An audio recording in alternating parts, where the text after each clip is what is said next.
There comes a time when every man must acknowledge they made a mistake. And sometimes those mistakes are so great that one should resign from what they do professionally, for the good of elevating their craft to a greater height at the cost of their own wishes. Not if you work at Amazon, though. You can write some of the worst dialogue in the world and get praised like you're the first person to beat Floyd Mayweather in a fight. Yeah, just when you might have thought that Episode 3 was the lowest point of the series, then just like the Jaws franchise, the Rings of Power said, "Hold my pint," and decided to one-up itself. We've truly entered the fourth circle of hell as this show continues to look upon that ever-lowering bar it continues to set as a challenge to go lower. And quickly, before we slog any deeper into this, please subscribe to join my kingdom so you don't miss a new video. We begin with Queen Muriel having a wet dream about Numenor, then immediately move on to Pharazôn shaking everyone's hands in town like he's running a political campaign while his son Kemen tags along learning lessons about knowing the people and what they go through so you can better understand their plight. The next scene, I kid you not, is the perception of a MAGA rally that could only be written by someone who lives in an ivory tower. You see, the guildsman from the last episode that Abercrombie fisted like a muppet has somewhat recovered and stands on a soapbox talking about how elves are going to take away our jobs. Yeah, okay. Anyway, Pharazôn immediately counters with, "Nuh-uh," and everyone immediately agrees, so why the hell even bring this up in the first place? Meanwhile, Karen Sue brings her discoveries of Sauron's return to Queen Muriel and making the case that Numenor should send an army to Middle-earth before it's too late. Muriel then brushes off Karen Sue like a woman with 2 kids from a previous marriage, and of course Karen Sue takes this cold shoulder about as well as Paris Hilton being rated the 3 that she is. Then, making one more final demand with a hint of threat, Queen Muriel is left with no other choice but to throw her worthless ass in prison for sedition. Hell yeah, today is the day, and this uppity bitch finally gets her just desserts. And while behind bars, Abercrombie tells her that she clearly doesn't understand politics and must respond in kind. And right on cue, Pharazôn with 4 guards walks into the chamber as Muriel has already decided that Karen Sue is to be deported immediately. So she's brought out, and I cannot express to you how embarrassing this scene is, so I'm just gonna show you. So here you go.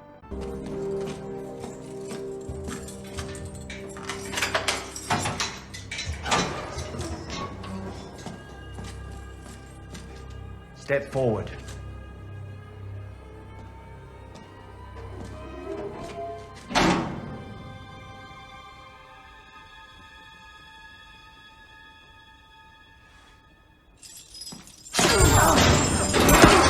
I wouldn't advise that. I can't very well let her leave. You could, if you knew exactly where she was going.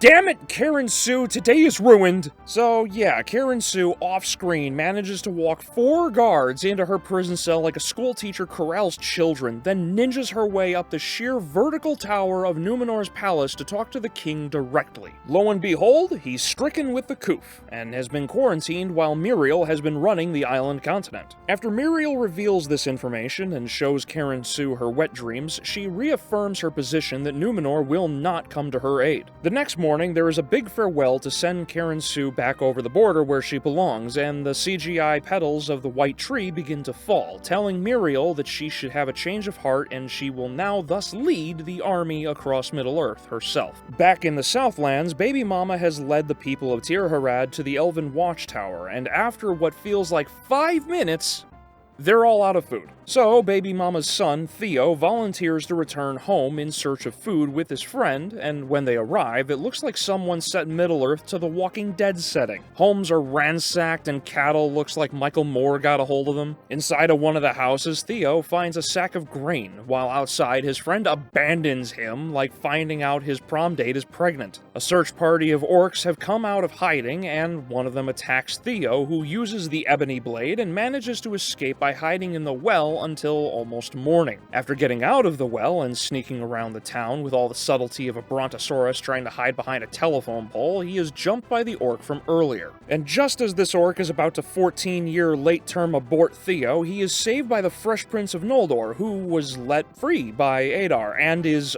armed? Why? Well, no time to question that, as the remaining orcs now give chase, one of the slowest chases in history, by the way, through the woods, and are only stopped in the nick of time by the sun, because apparently this show still cannot make up its mind as to whether or not direct sunlight burns the orcs like cooking bacon with your shirt off or not. Then, once back at the tower, the Fresh Prince of Noldor informs Baby Mama that he was released only to give a message that unless they bend the knee, they're all dead. And Theo finds out that one of the people, Waldreg, knows about the sword and is presumably a Sauron supporter from the last election. Lastly, we return to the elves still wearing the same clothes after presumably months of time passage, and the Great Forge is underway. Most of the base is already framed out, and Grandpa Brimbor mentions that he believes Durin the Dim-Witted is hiding something from Elrond the Four-Headed. So after a brief loading screen, we're back in Khazad-dûm, and Disa tells Elrond the Four-Headed her husband is away. Detecting the obvious lie, Elrond the Four-Headed sticks around and overhears the conversation between Durin the Dim-Witted and Disa about progress being made in the old mine. So Elrond walks right into the tunnel because the dwarves don't have any guards or fucking security cameras. And once inside, Elrond the Four-Headed figures out how to open the secret door because he watched the pacifier one too many times, and Durin the Dim-Witted is of course none too happy about this and decides it is okay to tell his friend what they found.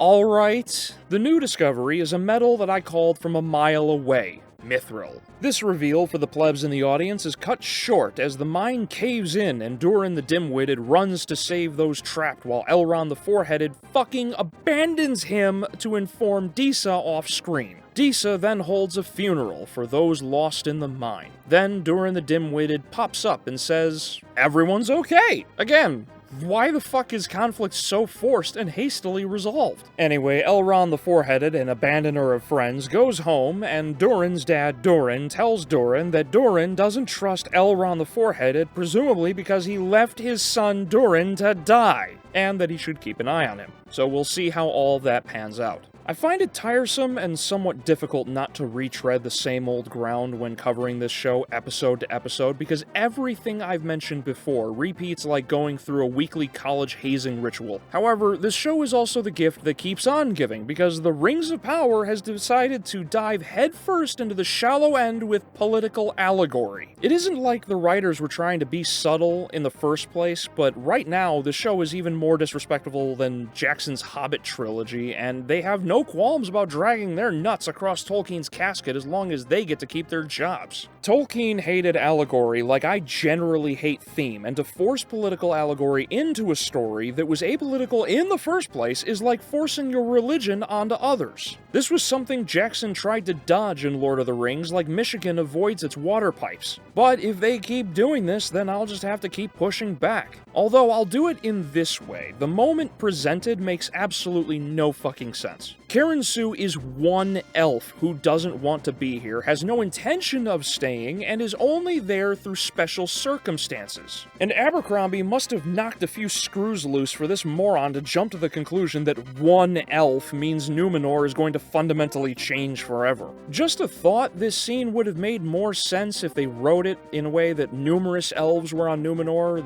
that were showing up the guildsmen at their own craft and were rising quickly through the ranks to lead various industries. Perhaps to a degree that many people on Numenor who were already in a long waiting list for approval were now being denied because they didn't need all of them due to the elves being there. You know, something that would change and upset the balance of politics at the local level. Anything like that would have made more sense than the shenanigans this episode tried to pull. The scene is 2 minutes long, getting resolved faster than most Twitter squabbles, so it's like the writers didn't even have the balls to really commit to the idea in the first place. And then there's Karen Sue, because we can't get enough of her, right? I get it, old ground and all, but she is the face of this show, and I just wish it was literally anyone else. I take the dead whirly-twirly dumbass elf from the last episode over this thing.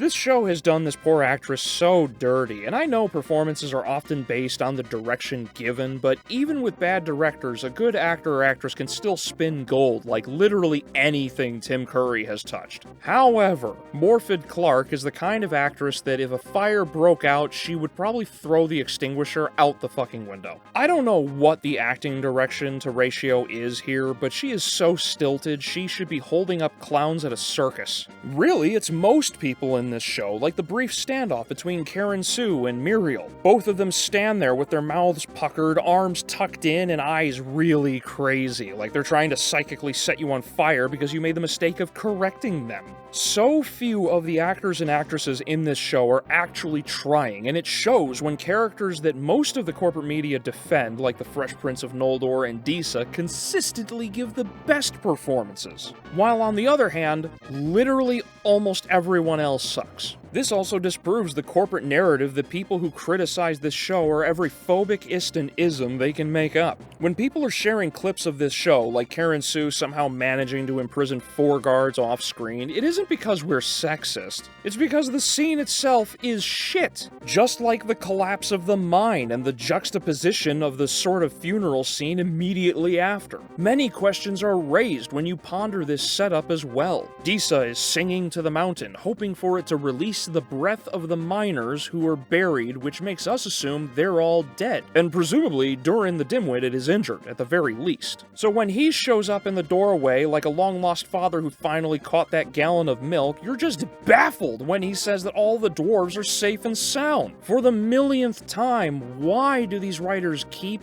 writing shit that gets solved immediately? Also, on the subject of logistics here, Elrond the Four-Headed abandoned his friend in an emergency so he could run back to his friend's wife to tell her the terrible news? He didn't try to get help? He didn't seek out any guards or fucking open up the inventory and grab a diamond pickaxe? Elrond left Durin to die, and people wonder why we hate this show so much. The writing, characters, acting, setup, logistics, aesthetics, costumes, the camera work, fucking all of it sucks! So, yeah, the Rings of Power has once again outdone itself by stooping even lower than before with genuinely the worst episode so far. And with the benefit of hindsight, I'm going to refrain from using that phrase anymore, at least until the show is over, because as this episode proved, it can always get worse. Now, as a quick note as to why this video is so lazily done. Well, to be perfectly honest, I may have been cutting off my own legs the entire time I have been doing this pixel art as a presentation, because most of my videos have been advertised in gaming instead of